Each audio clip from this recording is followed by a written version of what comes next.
Hello everyone, my name is Jacob Kaufman, and today I would like to teach you all tips and tricks on how to master the ACT. Now, I know a lot of you in here are seniors who've already taken it, and maybe even taken it for the last time. But there are a few juniors in here and seniors that I know will be taking it in the coming months. So I think this presentation is still relevant today. In order to effectively improve your scores, I have three phases that we will be covering today. Phase 1 are the materials that you will need. Phase 2 are some ideas to help you improve at each section.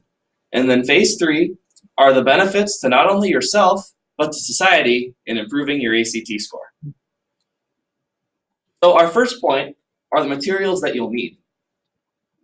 So some important resources like this right here, the John Baylor Prep Review Packet.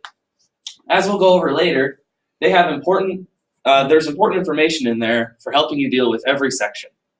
And then we also have a full-length practice test. This one's from the ACT, but there are other resources that you can get as well from other places. And what it is, it's a full-length test with full-length sections of English, math, reading, and science. So whether you wish to just improve on one section, answer a few questions, or just practice taking the test as a whole, that is a good resource for you. And then lastly, we just have some information from the guidance office. This just has important information like how to register, how to send your test scores, other things besides actually taking the test.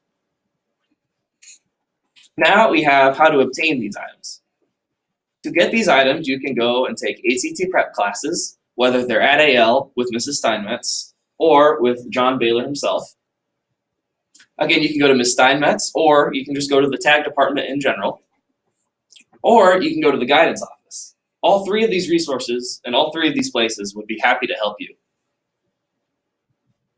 And now we have our second point, which is how to improve at each score.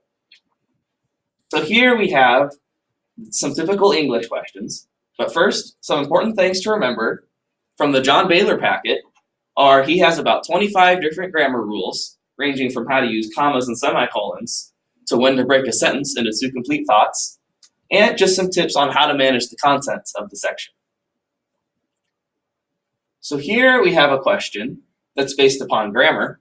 So right here, the subject is an Andean pipeline, panpipe. Now I know a lot of you don't know what that is, but that's okay. You don't have to know sometimes what the specific passage is talking about. You just have to be able to read the sentence. So whether it's bright and jaunty or haunting and melancholic, the music of the Andes Highlands has a mellow sound unique in the musical world.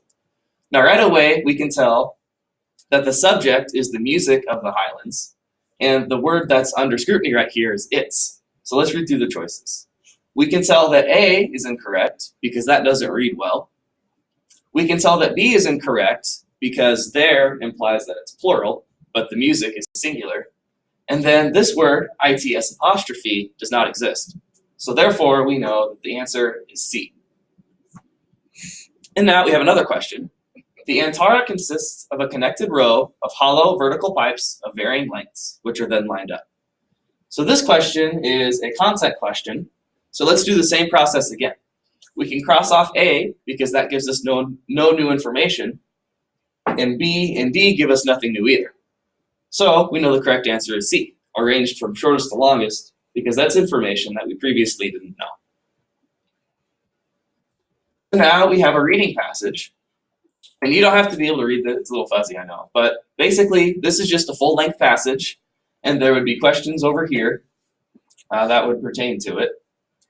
And you see at the top, it says the subject is humanities. You don't really need to know that, but if you're struggling, it can help give you a firmer grasp of the topic you're covering. So some tips for success are to read quickly and actively.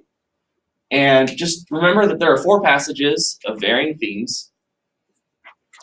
So yeah, that will help you manage your time on the test. And now we have a science passage. This is a typical passage because it has a paragraph of text at the top and a couple different studies with a couple figures, charts, and graphs associated with them. So some tips from the John Baylor Review Packet are to go straight to the questions, put the finger down on the appropriate information, read the first answer and determine immediately if it's correct or not, summarize the information, don't read the words unless it's necessary, and constantly be eliminating incorrect answers. So that will help you in your aid to find the correct answer. So now we're at math. So these questions here are indicative of what you would find in the beginning part of the math section.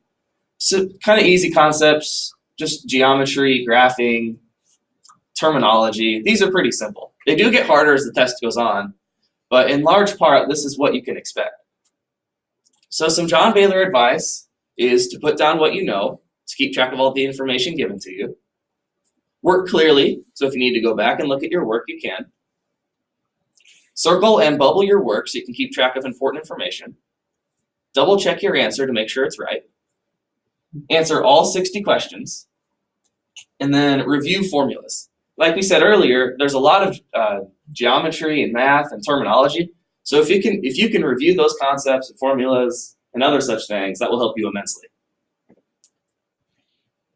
And lastly, we have our third point, which are the benefits to self and society. The benefit to self is that it gives students a competitive edge when being considered to college. Because the college process is so selective nowadays, having a good GPA isn't enough anymore. You have to have a good ACT score. So studying and trying to improve at it will help immensely in getting accepted. And additionally, not only will you get selected to colleges, but you'll earn scholarships too. And then it's also an equalizer. Because high schools can vary so much in the competitive quality of their students, for example, a student in the top 10% at one high school may not even make the top 25% at another. So while a GPA and class rank can be kind of finicky depending on the state or the district, an ACT score is common across the entire nation. So it helps level the playing field. And also, we have the benefit to society. Taking the ACT and scoring well allows people to achieve more in their lives. And if people do this on a large scale, it will help society as a whole become more educated and more advanced as more people continue their education and specialize after high school. And like we said before, it's proven to streamline the college admissions process because it provides a common base for all scores to be measured from.